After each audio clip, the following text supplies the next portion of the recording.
Boom, boom, boom, boom, boom, boom, boom, boom, boom, boom, boom. What's up, y'all? It's the One Eye Mark Show.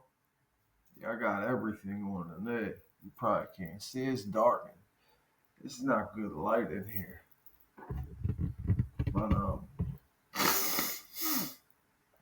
I'm just going to tell you all the story about my second bit. And this might be part one. It might go a little bit deeper. I'm going to stop at a certain point and make a part two. There's going to be a couple parts of this second bit because it was 3.5 years. I had ended up with 15, but we'll get into that. So I go to court. So, all right. So we go over Shelly's house, and my Cody allegedly had the gun, and I took it from him. But I was drinking the whole way. Whitney wanted a bottle of um what was it? Not Grey Goose, Belvedere vodka, and I bought a Bud Ice. No, a 211 Steel Reserve. I bought a 20 to Deuce of Steel, and so anyway, uh, I bought the Deuce of Steel. She tasted one sip. She said, "Ew, this is nasty." I said, "Give me that." I'm like, "We ain't wasting this. This damn bottle costs like 40, $50." I chugged the bottle on the way there. It's me, her, and Steven, allegedly. So I told you I was so drunk when I went to cock the gun. I was so close to her. It just hit her in the face, and she was missing some furniture around here. So I'm so drunk. He runs out. I'm passed out on the couch. Fast forward. I'm at my job the next day, hungover as a bitch. I'm in the bathroom. Police hit me with the shock shield, beat all the crap out of me. So I end up out Towson. My first bail was 750,000, and I was working on it. I was working on that bail, no BS. I was going to put grandmama was going to put the house up, and I had a lot of money, like $36,000 saved up, and I just spent like 10 or 12 on the ride. So I mean, I would have had more, but the next day I go for bail review. I go in front of the same judge who ended up sentencing me to the last bit, Judge Dana Levitz. Eat a dick. Anyway, so I go in front of Levitz. He's like, boom, no bail. No. I didn't go in front of Levitz. I went in front of Judge Turnbull, whose son has the bang in this law firm. But he said, "You're a menace to society, blah, blah, blah. You keep catching these cases. You went from selling drugs to robbing people. I had a home invasion. And at that point, it carried 50 years. And it was a minimum mandatory, too, of 50 years. And they ended up changing it. I don't know. But now it's not that much. I mean, it's still like 25 years or something, but it's not 50. So, like, all the time I was facing like almost like 300 years if you go by the paperwork. So, um, I got Warren Mix as a lawyer. Rest in peace, Warren Mix, but you threw the shit out me. So, anyway, my co-defendant had Mark Van Babel. Shout out to Mark Van Babel. If anybody is in Las Vegas and needs a lawyer, holler at Mark Van Babel. He is the shit and he's cheap as dirt. And he does good work. I'm going to tell you why. Steven had Mark Van Babel. I had Warren Mix. Mix was supposed to be that dude too. He was out of Turnbull's office as well. But hold on.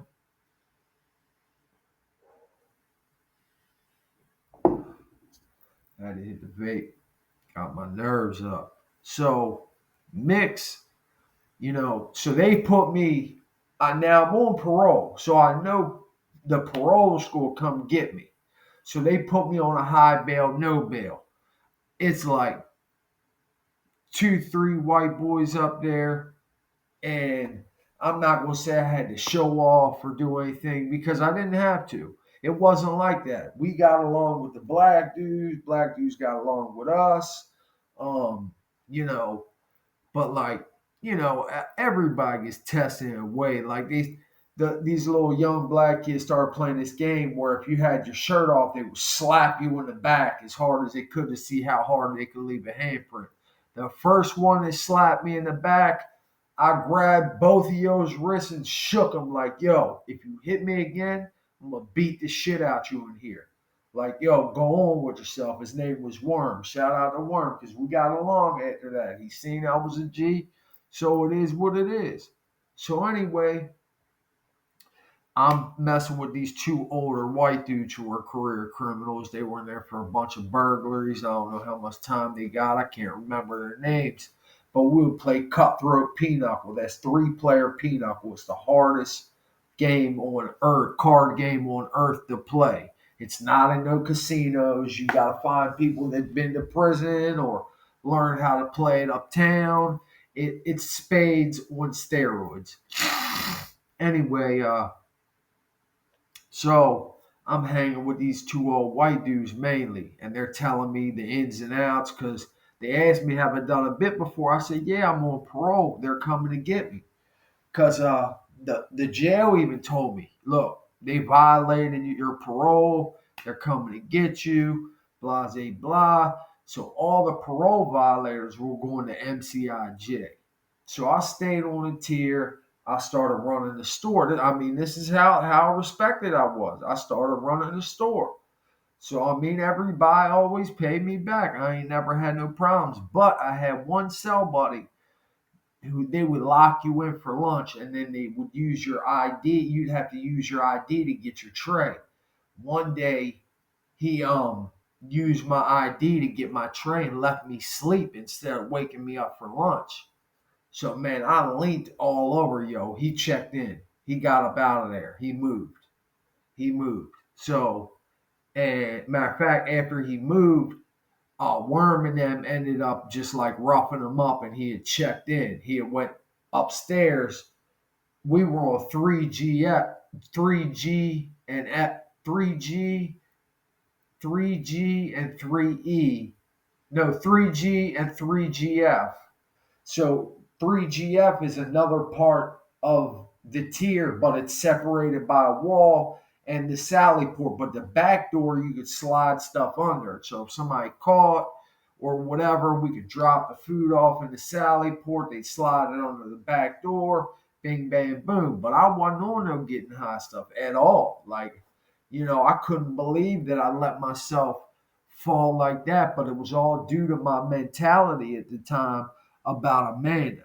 You know what I mean? Because I lost her, and I did plan on getting back with her, but you know, once she passed, I mean, she was gone.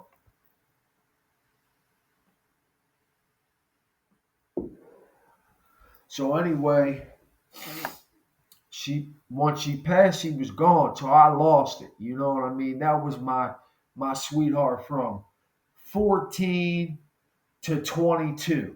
You know what I'm saying? She was 1 year younger than me. So she was 13 when I got with her. And she said, "You know how I knew that I loved you?" I said, "How?" She's like, "When I first met you in the alley one day when you came to meet me, the way you hugged me and you squeezed my butt." She said, "I knew I loved you then." It still makes me blush, right? But whatever. Let's get to talking. Anyway, so the two white dudes I'm playing knuckle with are putting me down. Look, they were racist. I'm not racist. I'm from an all black neighborhood. I'm from Randallstown, Baltimore County, and at that time, my neighborhood was off the chain. I mean, now it's laid back. It's a lot of like middle class. It went through a change though. It went from all white people, but when I was young, it had changed over to all black people. So like there was only like by the time I got locked up on that bit, it was only two white families left, me and my neighbor, and he never came outside. He was in Gilman. He played. He was trying to get a baseball scholarship. David is his name. I can't remember his last name. It'll come to me. But so he never came outside, and he wasn't allowed to hang around with black people. So my grandmother, at first, when I was younger, she was racist because when she came over from Italy, her uncle owned some bars down on the block before they were all strip clubs, and a black dude had stabbed her uncle in the heart one time over a couple of dollars. He worked for him and stabbed him over a couple of dollars that he owed him, that he was going to pay him, just not right at that second. Stuffy nose. But so anyway, boom.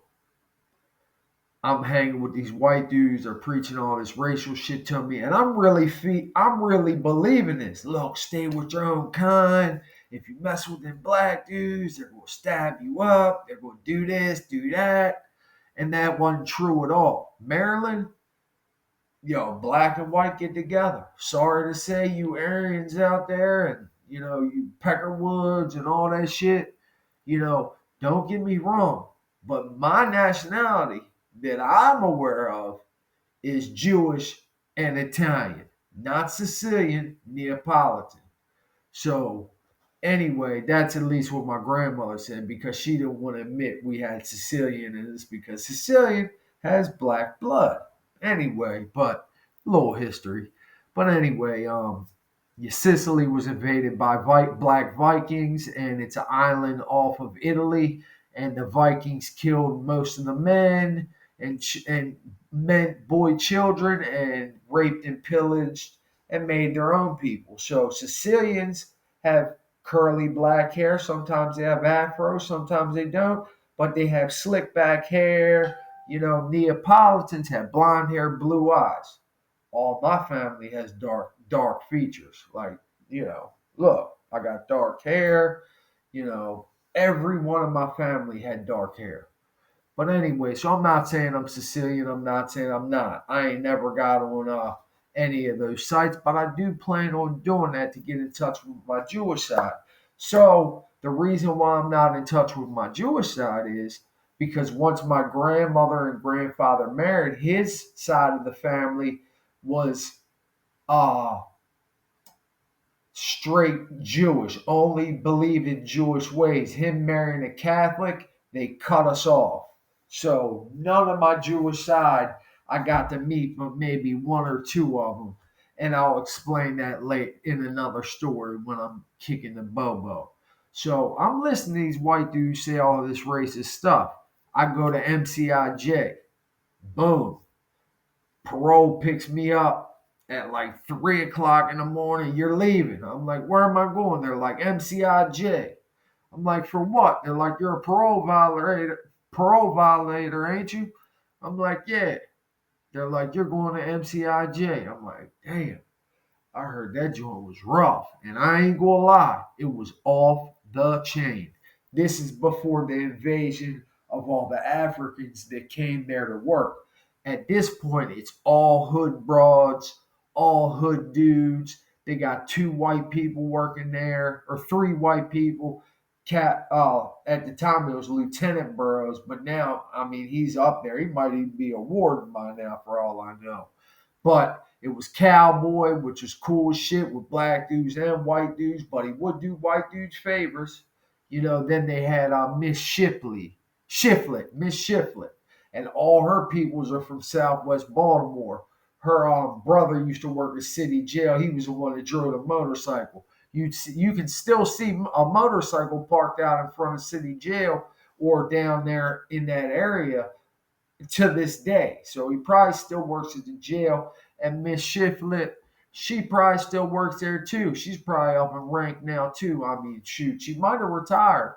I mean, she already had like 20 years in when I came back to MCIJ the third time. So I've been to MCIJ a lot and I've watched it progressively change.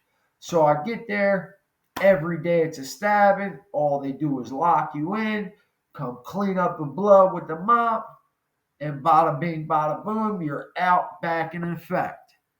And and boy, if anybody knows what boy is, which is H, was prevalent. And I'm telling you, I had like 36 bands put up. I paid 5 or 10 G's for my lawyer. I don't know because my family ended up stealing all the money. So I don't know what I paid for the lawyer in all actuality. But I believe he told me 5 bands at one point. But that the home invasion got dropped. We went for a judge trial instead of a jury trial because there was 9 witnesses. But during this time, allegedly there are people going to Shelley, going to these witnesses and telling them, yo, y'all just locked the plug up, and they didn't believe it because she was still going in town grabbing dimes and flipping them for 50s or 40s or whatever.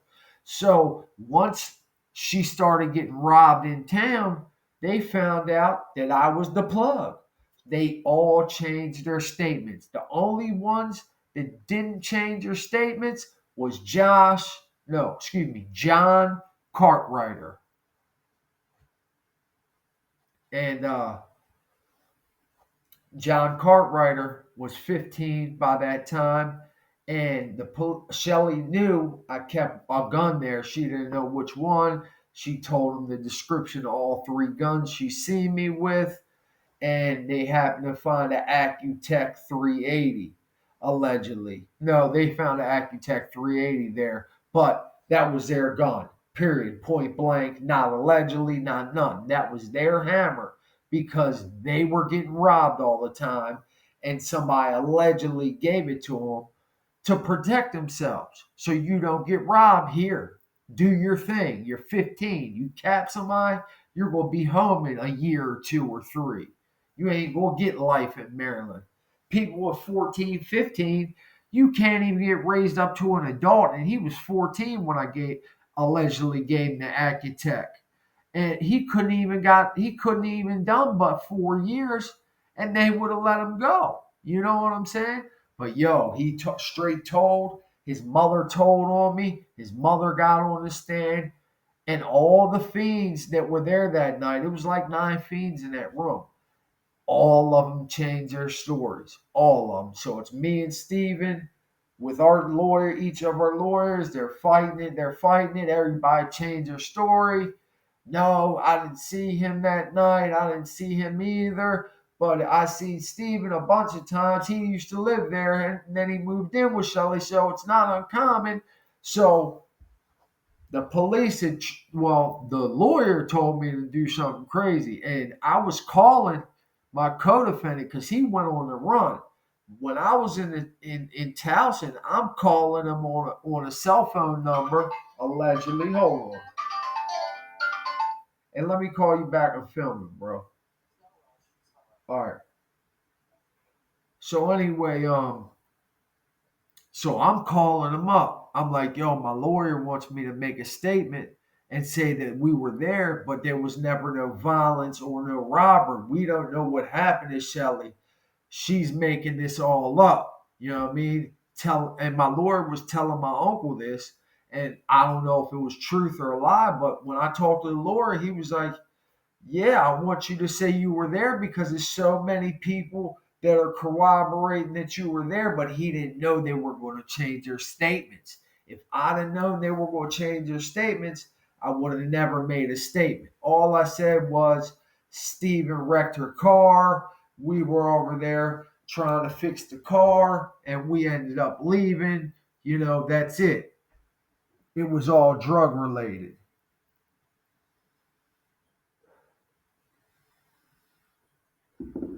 Because I'm going to tell you like this: once somebody tells on you, you have to make an alibi.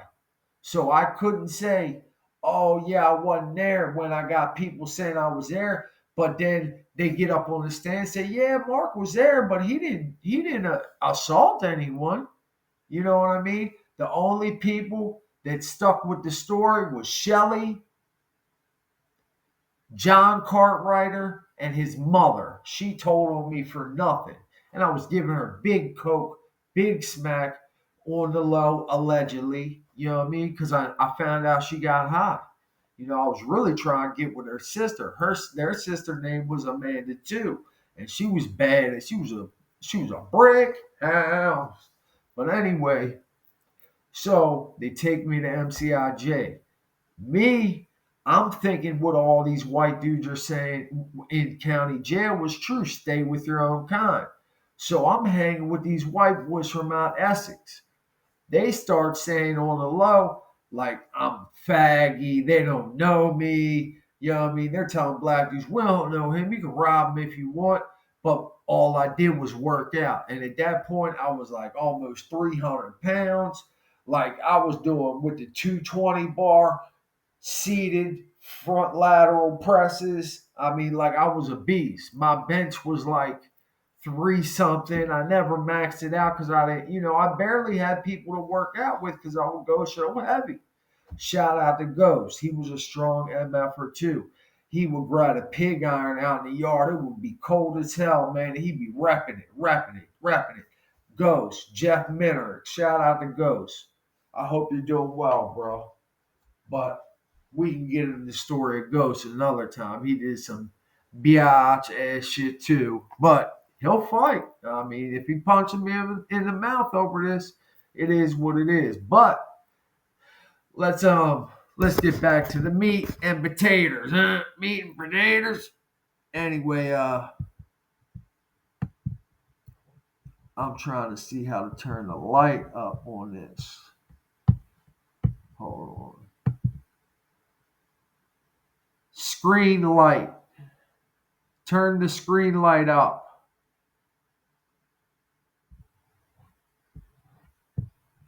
I don't see it.